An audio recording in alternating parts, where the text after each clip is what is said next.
नमस्कार फ्रेंड्स, मैं सुनीता आपका स्वागत करती हूँ मेरे शाही फोड़नी किचन में।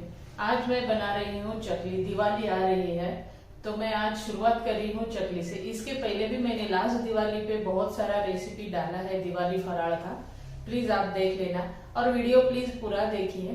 तो आइए शुरू करते हैं चकली। चकली शुरू करने से पहले मैं आप सबको एक रिक्वेस्ट करना चाहती हूँ, जिन लोगों ने मेरा चैनल अब तक सब्सक्राइब नहीं किया प्लीज मेरा चैनल सब्सक्राइब कीजिए, लाइक कीजिए, शेयर कीजिए, कमेंट कीजिए और साथ में बेल आइकन जरूर दबाइए।